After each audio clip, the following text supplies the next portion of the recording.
Hey guys, welcome back to Illustrator Tips Part-2. Hey guys, నేను Illustrator tips పైన ఒక video చేశాను already. ఇది Part-2 యాక్చువల్లీ. Illustratorలో చాలా టిప్స్ ఉన్నాయి మనం నేర్చుకోనికి, అందుకని చెప్పేసి నేను Part-2 చేయాలని డిసైడ్ అయ్యాను. ఫ్రెండ్స్, మీరు కనుక ఒకవేళ Part-1 చూడకపోతే మాత్రం ఖచ్చితంగా చూడండి, ఎందుకంటే Part-1లో చాలా యూస్ఫుల్ టిప్స్ ఉన్నాయి.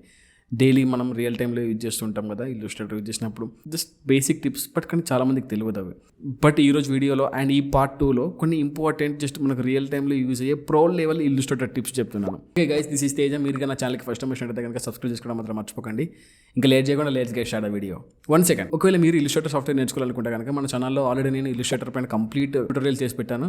మీకు కానీ ఇంట్రెస్ట్ ఉంటే కనుక కింద డిస్క్రిప్షన్లో నేను ప్లేలిస్ట్ లింక్ పెడతాను, అండ్ ఇక్కడ కార్డ్స్లో కూడా నేను లింక్ వదిలేస్తాను. మీరు అక్కడ నుంచి ఈ వీడియో తర్వాత చెక్అవుట్ అయిపోండి. ఇంకా లేట్ చేయకుండా let's get start video. Guys, the first tip వచ్చేసి మనం Illustratorలో ఒక డాటెడ్ లైన్ డ్రా చేయాలంటే కొంచెం కాంప్లికేటెడ్గా ఉంటుంది.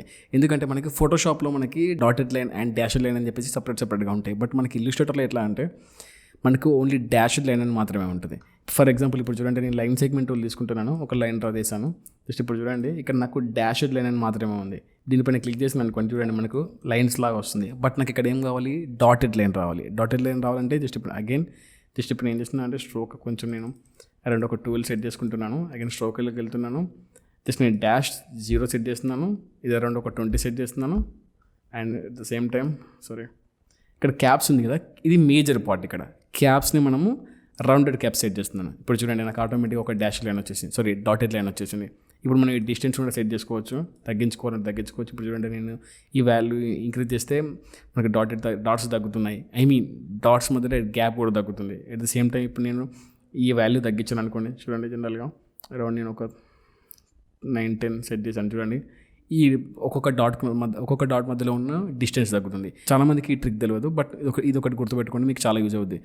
మీకు చాలా టైం సేవ్ అవుద్ది. First of all guys, the second tip వచ్చేసి ఇది చాలా యూస్ఫుల్ టిప్. ఎప్పుడైతే మనం బ్రోచర్స్ లాంటివి డిజైన్ చేస్తూ ఉంటామో, బ్రోచర్స్ ఆర్ ఫ్లైయర్స్ డిజైన్ చేస్తుంటామో, అటువంటిప్పుడు మనకి మార్జిన్స్ ఇవ్వాల్సి ఉంటుంది. ఇంటర్నల్ మార్జిన్స్, ప్లీడింగ్ గురించి మాట్లాడట్లేదు, జస్ట్ నేను మార్జిన్స్ గురించి చెప్తున్నాను.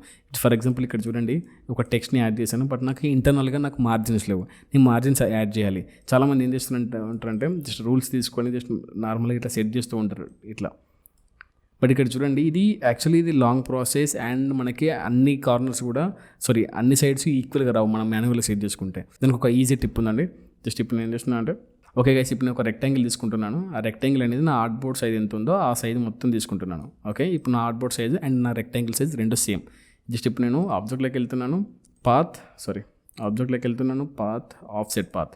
నాకు ఎంత కావాలి, నాకు లోపలికి ఇంటర్నల్గా బ్లీడ్ అనేది ఎంత ఉండాలి, ఇంటర్నల్గా మార్జిన్ ఎన్ని పాయింట్స్ ఉండాలి, ఆర్ ఎంత ఉండాలి. ఓకే, ఇప్పుడు ఫర్ ఎగ్జాంపుల్ ఇప్పుడు నేను ఒక -20 పెడుతున్నాను. 20 చూడండి, ఓకే 20 పెట్టాను. జస్ట్ ఇప్పుడు నేను ఇక్కడ 2 రెక్టాంగిల్స్ వచ్చినాయి చూసారా, ఫస్ట్ డిలీట్ చేస్తున్నాను, దీన్ని స్ట్రోక్లా కన్వర్ట్ చేస్తున్నాను. జస్ట్ దీనిపైన రైట్ క్లిక్ చేసి మేక్ గైడ్స్. చూడండి, ఇప్పుడు నాకు ఈ స్ట్రోక్ అనేది నాకు మేక్ గైడ్స్ లాగా అయిపోయింది. ఇంటర్నల్ మార్జిన్ లాగా సెట్ చేసుకున్నాను ఇప్పుడు వీటిని. ఇప్పుడు చూడండి, ఇప్పుడు నాకు టెక్స్ట్ నేను ఇక్కడ నుంచి స్టార్ట్ చేసుకోవచ్చు నేను యాక్యురేట్గా. జస్ట్ ఇది డమ్మీ టెక్స్ట్ యాక్చువల్లీ. ఇప్పుడు చూడండి, నేను ఇక్కడ నుంచి సెట్ చేసుకోవచ్చు. ఇది చాలా యూజ్ అవుద్ది ఎప్పుడైతే మనం బ్రోచర్స్ లాంటివి చేస్తుంటామో. గైస్, ద థర్డ్ టిప్ వచ్చేసి ఇది చాలా యూస్ఫుల్ టిప్. ఎవరైతే ఈ లోగోస్ కానీ ఐకాన్స్ డిజైన్ చేస్తుంటారో వాళ్ళకి ఈ టిప్ చాలా యూజ్ అవుద్ది. ఫర్ ఎగ్జాంపుల్ ఇప్పుడు చూడండి, నేను ఈ స్టార్ట్ టూల్ తీసుకున్నాను, షిఫ్ట్ యూజ్ చేసి డ్రా చేస్తున్నాను. ఇప్పుడు నేను సేమ్ టైం నాకు మౌస్ని నేను హోల్డ్ చేసి పెట్టుకున్నాను, లెఫ్ట్ పాయింట్ని. ఇప్పుడు చూడండి, నేను డౌన్ అవర్ క్లిక్ చేశాను అనుకోండి, నాకు ఈ పాయింట్స్ తగ్గుతున్నాయి. అట్ ద సేమ్ టైం నేను అప్ అవర్ క్లిక్ చేశాను అనుకోండి, నాకు ఈ పాయింట్స్ పెరుగుతున్నాయి చూసారా. ఓకే ఫైన్, ఇప్పుడు నాకు ఈ పాయింట్స్ నాకు సరిపోయినవి. నాకు ఒక 20-30 పాయింట్స్ వచ్చినాయి అరౌండ్, యాక్యురేట్గా తెలియదు, బట్ కొన్ని పాయింట్స్ వచ్చినాయి, నాకు ఇది సరిపోయింది. ఇప్పుడు ఈ పాయింట్స్ హైట్ అడ్జస్ట్ చేసుకోవాలి. జస్ట్ నేను కమాండ్ హోల్డ్ చేసి జస్ట్ నేను మౌస్ని డ్రాగ్ చేస్తాను అనుకోండి. ఇప్పుడు డ్రాగ్ చేస్తే చూడండి, నాకు ఈ పాయింట్ హైట్స్ పెరుగుతున్నాయి. ఇప్పుడు నేను లోపలికి చేశాను అనుకోండి, నాకు జస్ట్ లోపలికి వెళ్తున్నాయి పాయింట్స్ అనేవి. ఇట్లా మనము ఒక షేప్ డ్రా చేసేటప్పుడు అప్ ఆరో అండ్ డౌన్ ఆరో అండ్ కమాండ్, ఈ 3 కీస్ని యూజ్ చేసి మనము షేప్ని కస్టమైజ్ చేసుకోవచ్చు. మోస్ట్లీ ఇది ఎవరైతే లోగోస్ ఎక్కువగా చేస్తుంటారో వాళ్ళకి చాలా యూజ్ అవుతుంది. గైస్ ద ఫోర్త్ టిప్ వచ్చేసి ఎవరైతే ప్రింట్ మీడియా పైన ఎక్కువ వర్క్ చేస్తుంటారో ఇల్లుస్ట్రేటర్లో సోషల్ మీడియా పోస్టర్స్ ఆర్ ఎక్కువగా బ్రోచర్స్ చేస్తుంటారో వాళ్ళకి ఈ టిప్ చాలా యూజ్ అవుతుంది. ఫర్ ఎగ్జాంపుల్ ఇప్పుడు చూడండి, నేను ఒక ఆర్ట్ బోర్డ్ తీసుకున్నాను. ఈ ఆర్ట్ బోర్డ్ నేను మేబీ RGBలో తీసుకుని ఉంటాను. సారీ, ఇక్కడ CMYKలో తీసుకున్నాను. దీన్ని బ్లెండ్ మోడ్ చేంజ్ చేయాలి, దీని ఇమేజ్ మోడ్ నేను చేంజ్ చేయాలి. నాకు CMYK అవ్వదు, RGB కావాలి. నాకు ఈ డాక్యుమెంట్ సైజ్ చేంజ్ చేయాలి. ఇటువంటిప్పుడు మనం చాలా కొంచెం కన్ఫ్యూజ్ అవుతూ ఉంటారు కొత్త వాళ్ళు అయితే, బిగినర్స్ అయితే. దానికి కొన్ని షార్ట్ కట్స్ ఉన్నాయి. జస్ట్ ఇప్పుడు షిఫ్ట్ ఓపెన్ క్లిక్ చేస్తున్నాను చూడండి. షిఫ్ట్ ఓపెన్ క్లిక్ చేసిన వెంటనే నాకు వెడ్త్ వచ్చింది, హైట్ వచ్చింది. ఇక్కడ నుంచి మనం చేంజ్ చేసుకోవచ్చు. ఓకే, మనకి ఈ ఆప్షన్ అయితే అర్థమైపోయింది. బట్ నాకు షార్ట్ కట్ కాకుండా నార్మల్గా మనం జనరల్గా అయితే ఎట్లా చేస్తాం, షార్ట్ కట్ కాకుండా మాన్యువల్గా ఆప్షన్ ఎక్కడ ఉంటుంది. జస్ట్ ఇప్పుడు ఫైల్లోకి వెళ్ళండి, జస్ట్ డాక్యుమెంట్ సెటప్, ఇక్కడ చూడండి, ఎడిట్ ఆర్ట్ బోర్డ్స్ మళ్ళీ వస్తుంది. ఇక్కడ వెడ్త్ అండ్ హైట్ ఈ రెండు ఇక్కడ నుంచి అడ్జస్ట్ చేసుకోవచ్చు.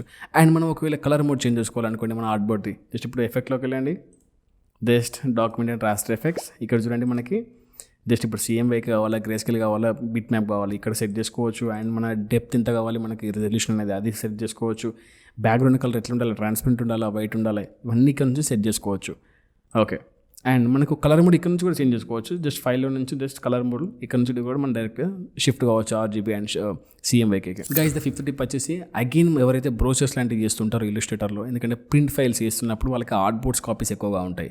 ఇంకో మల్టిపుల్ కాపీస్ తీసుకోవాల్సి వస్తుంది ఆర్ట్ బోర్డ్స్ని. జనరల్గా అప్పుడు మనం ఏం చేస్తాం, జస్ట్ షిఫ్ట్ అగైన్ నేను ఒక 10 కాపీస్ 13 కాపీస్ తీసాను, 14 తీసాను.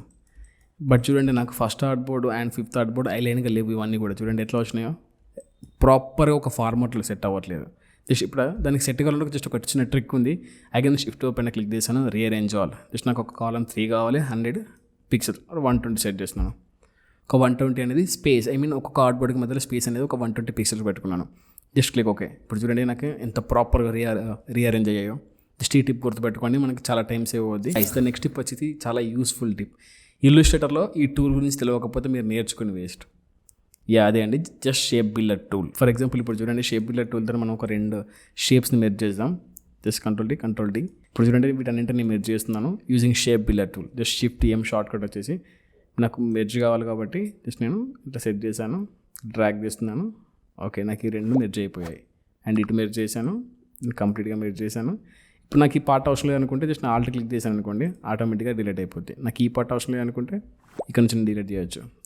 బట్ ఎందుకు డిలీట్ అవ్వదంటే ఆల్రెడీ నేను దీన్ని మెర్జ్ చేశాను కాబట్టి ఇది కంప్లీట్గా ఒకటే సింగిల్ లేయర్, ఇప్పుడు సింగిల్ షేప్. అండ్ ఇక్కడ చేయొచ్చు చూడండి, ఇప్పుడు దీన్ని డిలీట్ చేయొచ్చు.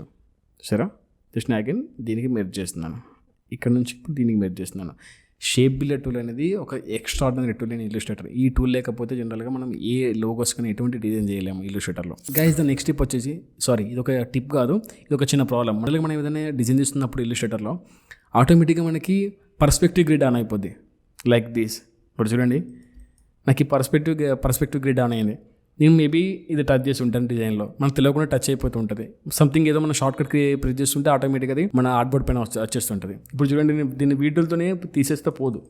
చూసారా, ఈ వీటిలతో నేను ఇంటూ పైన ఉంది కదా, ఇక్కడ ఇంటూ పైన క్లిక్ చేస్తుంటే అది వెళ్ళదు. దానికి ఒక ఆప్షన్ ఉంది, జస్ట్ ఎఫెక్ట్లోకి వెళ్ళండి, వ్యూలోకి వెళ్ళండి, పర్స్పెక్టివ్ గ్రిడ్, హైడ్ గ్రిడ్, ఇక్కడ నుంచి చేయొచ్చు. బట్ ఇది కొంచెం లెంతీ ప్రాసెస్ కాబట్టి మనకు అంత టైం లేదు కాబట్టి ఫస్ట్ ఆఫ్ ఆల్ ఇప్పుడు చూడండి, అగైన్ నేను దీనిపైన ఇంటూ పైన ఎన్నిసార్లు క్లిక్ చేసినా కూడా డిలీట్ అవ్వదు, అది అలాగే ఉంటుంది అక్కడ. దానికి షార్ట్ కట్ Ctrl+Shift+I, ఆర్ లేకపోతే వ్యూలోకి వెళ్ళండి, perspective grid, just hide grid, that's it. అక్కడ అట్లయితే వెళ్ళిపోతుంది. ఓకే గైస్, మీకు కానీ ఈ టిప్స్ యూజ్ అయితే కనుక లైక్ చేయండి, షేర్ చేయండి, కామెంట్ చేయండి అండ్ సబ్స్క్రైబ్ చేసుకోవడం మాత్రం మర్చిపోకండి.